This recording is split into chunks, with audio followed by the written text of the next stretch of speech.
In reverse engineering, capturing scan data is only the beginning. The real challenge is turning that scan into accurate, editable, and engineering-ready CAD model. In our previous workflow video, we showed the full scan-to-CAD process using a Tesla Model Y Frunk component.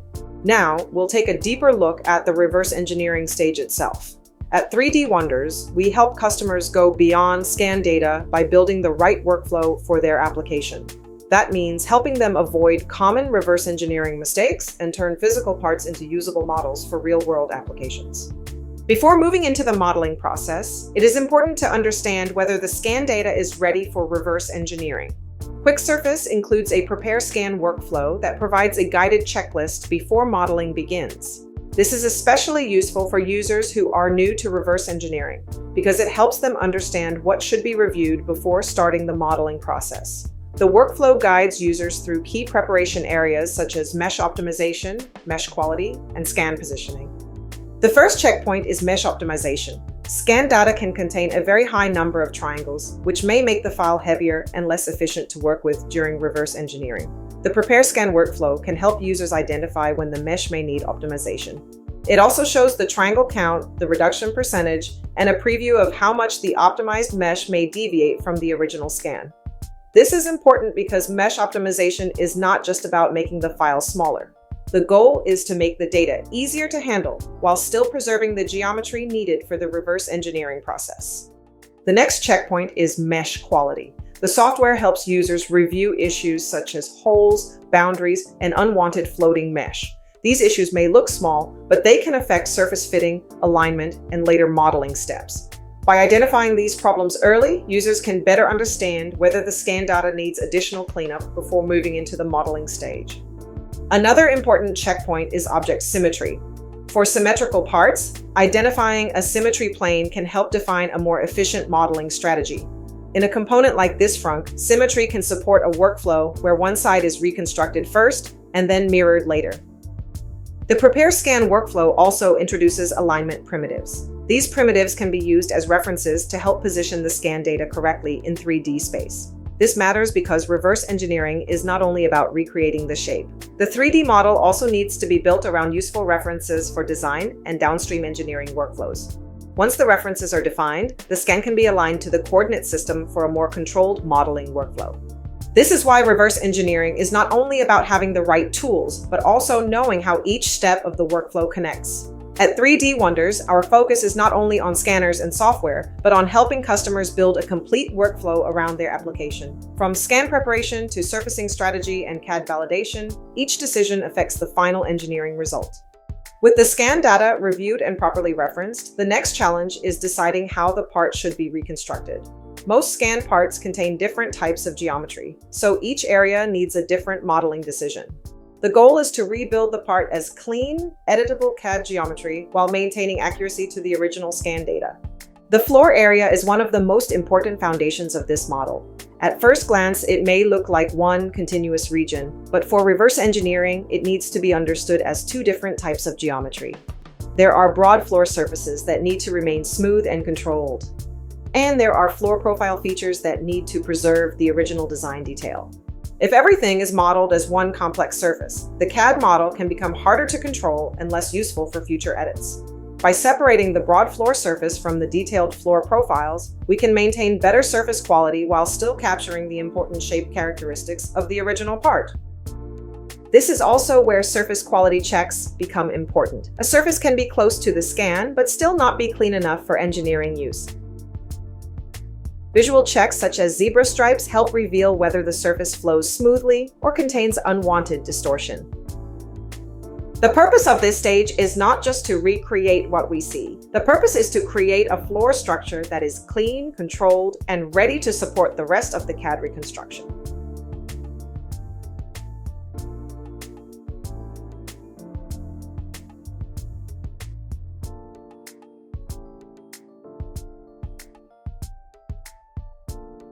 The floor profile features require a different strategy from the main floor surface.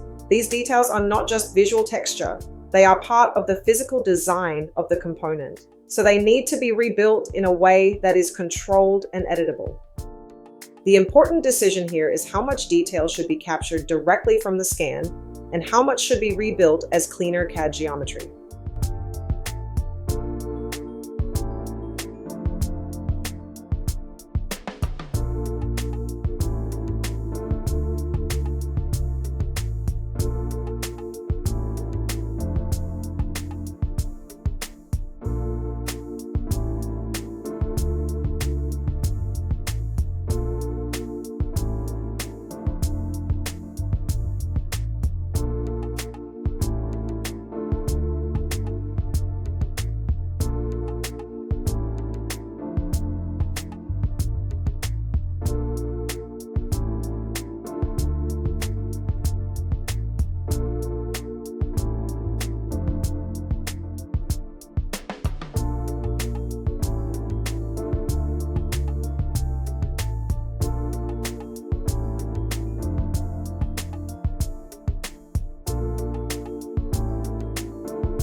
A professional reverse engineering workflow does not simply copy every imperfection from the mesh.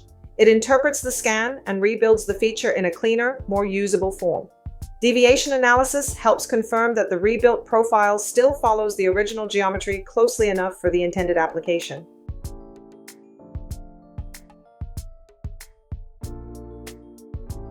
After the floor structure is established, the next focus is the lower wall area. This section introduces a different challenge. The surfaces are broader, more curved, and connected to multiple surrounding features. For these areas, the key decision is balancing scan accuracy with surface smoothness. Following the scan too closely can capture more detail, but it may also transfer scan noise into the CAD surface. On the other hand, making the surface too smooth may lose important shape information from the original part. A good reverse engineering workflow needs to find the right balance between both. This is where real-time deviation feedback becomes very useful. It allows the surface to be adjusted while immediately checking whether the CAD model is still within the acceptable range of the scan data. Instead of waiting until the end to discover accuracy problems, the model can be controlled and validated as it is being built. This is the kind of workflow decision that 3D Wonders helps customers understand, not just which tool to use, but how to use the workflow correctly. The transition area between the lower and upper wall is one of the more challenging parts of the model. This region is not a simple flat surface. It combines curved surfaces, filleted transitions, and flatter wall sections that all need to connect cleanly. The challenge is not only filling the gap between surfaces. The challenge is creating a transition that feels continuous, accurate, and usable as CAD geometry. This is where surface continuity becomes important. If the transition is not handled properly, the final model may look acceptable from a distance, but it can create problems when the CAD is modified later. Real-time deviation feedback helps guide these decisions. It shows whether the surface is staying close to the scan while the transition is being refined. Once the lower wall and transition areas are defined, the upper wall can be reconstructed with the same overall surfacing logic. The main goal here is consistency. The upper wall needs to follow the scan data, but it also needs to align cleanly with the surfaces already created below it.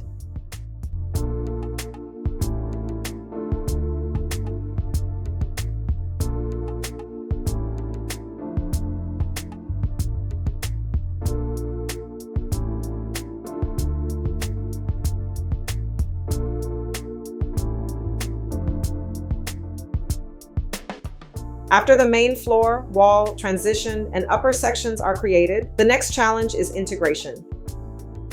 This is where the model moves from separate reconstructed regions into a more complete CAD body. This stage is critical because gaps, overlaps, and hard intersections can reduce the usability of the final CAD model.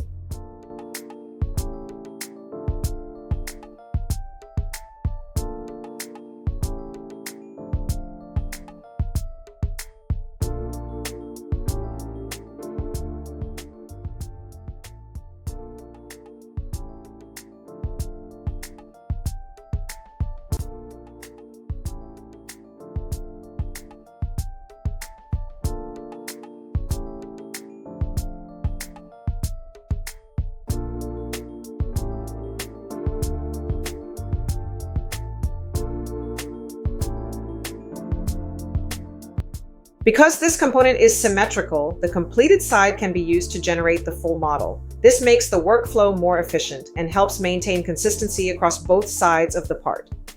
This is why reverse engineering expertise matters. A scanner can capture the physical part and software can provide the tools. But successful reverse engineering depends on knowing how to prepare the scan, understand the geometry, choose the right modeling strategy, and validate the CAD model throughout the process. At 3D Wonders, we help customers turn scan data into usable CAD through practical workflow guidance, reverse engineering expertise, and implementation support. If you need to turn physical parts into engineering-ready CAD models, 3D Wonders can help you choose and implement the right workflow for your application. Please visit our website, 3dwonders.com. If you have any question or want to see a demo, send us a message and we'll get back to you.